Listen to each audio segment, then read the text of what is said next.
This next poem is called Boiler Room. It's a long poem. It's in 7 parts, so I'm just going to read part 1. Boiler Room. Where does one begin when it's loaded and stacked so high with garbage? How about something innocuous to get the program going? Non-threatening enough. That'll do, yes. A light admonishing. Get with the program, Buster Apple. Decency is beyond what you think the racist creep spews out like a sick pig who is on the verge of eating itself to death. No one I know. Take that back. Only white-powered dimwits follow this pork-scented bitch on all fours into the city park ready to sniff his own steamy dung after dumping it on the trail.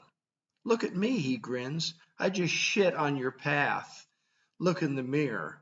I'm as capable as any goddamn dog. Write in your grandmother. She'll do. She'll be at that neuter tense, that Mexican standoff, that zero-sum game of a vote. I get that you don't like his challenger, the cliffhanger bullshit, the invisible communist floating above the rafters, this old and too experienced adversary, but you should know it's the epitome of moderate. You also want to keep every goddamn penny you have so you can go to church and listen to more Fantasyland preaching with a smug visage to boot. I know your angles of compromise. Zippo. You listen for what you want to hear. Everything else is dog shit. You earned it within the parameters of the law, and that antiquated American Constitution gives you the right to shove it all in the Cayman Banks.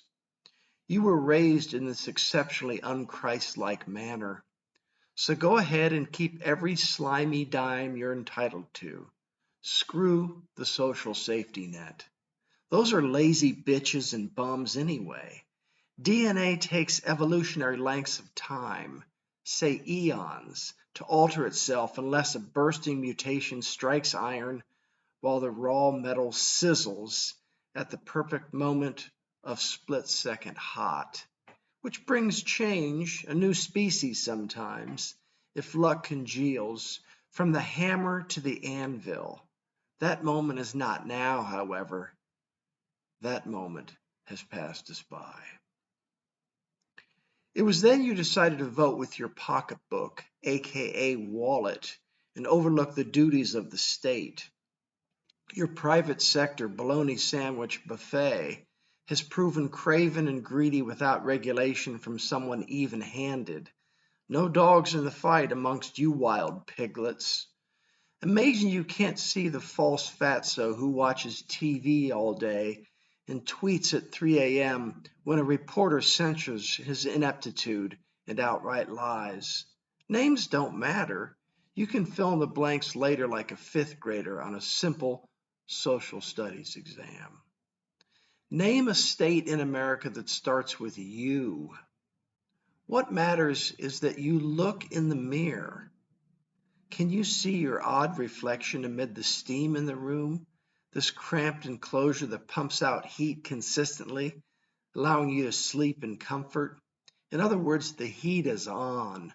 Wipe down the mirror and ask if you're satisfied with your shitty poetry and never once taking a look at Marcel Proust, because it was too hard, or he was too gay, an ass banger, or you, probably the real answer, were too outright wary and glued to the electric window to consider remembering the time in the past.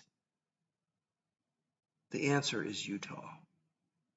Recall, I am not offended. I am dust herein, and again beyond the haze of glory. I am not pouty or surly nor curlish. I am not an imp, nor a rogue, nor a bootlicker. Those were life labels when I still had a chance to deliver and share the mail, not stammer and squeal like a cluster of caged swine, soon to be ground up as food for the backyard barbecue. And these porcine beasts call themselves hogs, know damn well what's going to happen to them very shortly. They smell bacon. Bon appetit. That bacon is moi.